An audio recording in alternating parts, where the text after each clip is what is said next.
Everybody, this is Kevin, a CPA that does financial planning, and everything is different now. I'd like to talk about a dynamic that I've seen happen with many people, and just acknowledging that this dynamic is real, I think is important. So the dynamic is that when you no longer have income coming into your accounts, you no longer work every day, you no longer have a paycheck, you're retired, whatever you want to call it.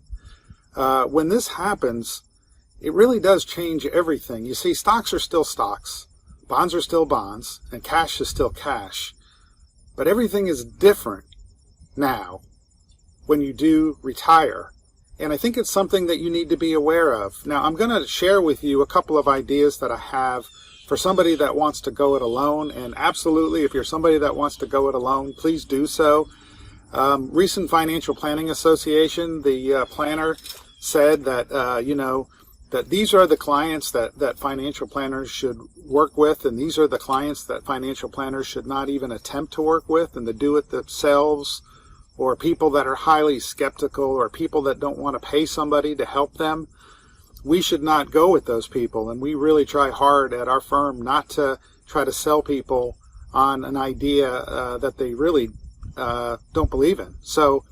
But everything is different now. I would ask you at least to be open to the possibility that there may come a time when you will need help.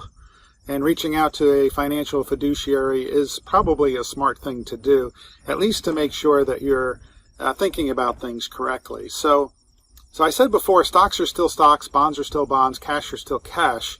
If you look at the investment returns, and this is a JP Morgan slide that's called asset class returns, you can see over the last 15 years what the asset class returns were. Now, if you knew that large cap was going to be the highest returning asset class or REITs, that's what you would have invested in. But so if you just diversified, though, and you got a 6.6% return, is that good enough for you to meet your goals? It may be. And so if you're able to, in retirement, keep a very good allocation, have it structured, have an infrastructure for decision making, automatically have things being done in the time periods that should be done, well, then you can get these returns and you don't need to pay someone else for this. Now, the first thing I would recommend is to write down an investment policy statement if you're going to do this yourself and say, I am going to invest this way.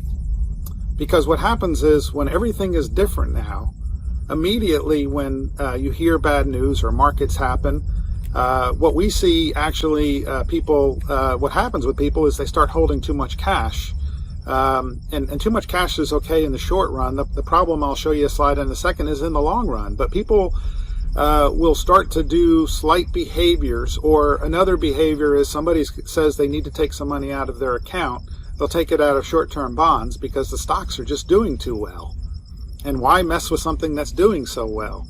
And, maybe they'll even allocate a little bit more money into those things that are doing so well, like the NASDAQ right now, just like 1999. So this idea of that the returns are available for all investors is a true ideal. And Charlie and I and Jason and all the other people at Leading Edge, we all believe this, that the market will return certain returns, and they're available. And my brother asked, I won't say which one, do I really need a financial person? And I said, no, you don't. As long as you can invest and stick with the plan, you don't need somebody. But then when you retire, for many people, this becomes a lot more difficult. So asset class returns, we know what they've been. We don't know what they will be in the future. The other thing we don't know, and the reason why it's so different when you retire, is that moment in time when COVID hits, or that moment in time when the market crashes. That moment in time, although we know what asset class returns are over the long run, that moment in time is very hard to stomach. And when you have somebody else on the team that helps you get through those time periods, we all need somebody, as they say, that's really important. So if you're going to do it yourself, you need to have somebody that's very like-minded. And you need not to seek out people that will tell you, yeah, everything is terrible right now. The election, the COVID, this, that, and the other. Let's sell and then we'll get back in. You need to find somebody that says, hey, I'm a long-term investor and so are you. Let's invest for the long term. So the average investor, this slide talks about the average investor, and their investments do more poorly than the investments themselves. Their own investments do worse. Now, why is this? Well, again, it's the idea of chasing performance. People will put money into asset classes that have done really well recently. As a matter of fact, during this time period, gold did fantastic.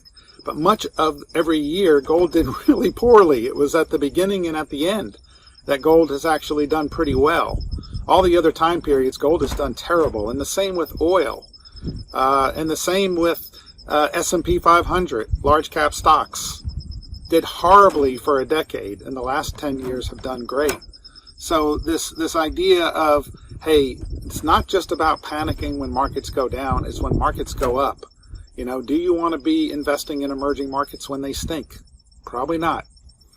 A financial planner will help you decide that. So anyway, the final thing that we see sometimes is that people start holding too much cash. Now, what is too much cash? Well, it's different for everybody. I'm not going to say what too much cash is. But cash absolutely is a terrible long-term hedge against inflation. Okay, I don't know what stocks are going to do over the next 10 years. I don't know what bonds are going to do. But I do know that cash over the next 10 years will not be a great winner for purchasing power. Okay, for purchasing power. Now, I'm not even getting into the dynamics of the Fed and all this other stuff, but cash is probably not going to be good. So now let me tell you why I think you should consider using somebody. Okay, the first reason is that people, when they go into retirement, they no longer keep their religion around asset classes. And if you're somebody who sells out or buys in, chases performance, even once, this could be a hint. And you'll only know this after a few more years. So I'm not saying that you're going to discover this all of a sudden, an epiphany after you dump all your money into an asset class that's gone up, or you're holding all cash for a number of years. But if you're somebody that just can't stay the course, then that's somebody who should consider hiring someone. You see, if you're holding a bunch of cash, and the number one reason why people tell us that want to hire us but do not hire us is that they don't want to pay the fees to be investing with us because the fees are too much.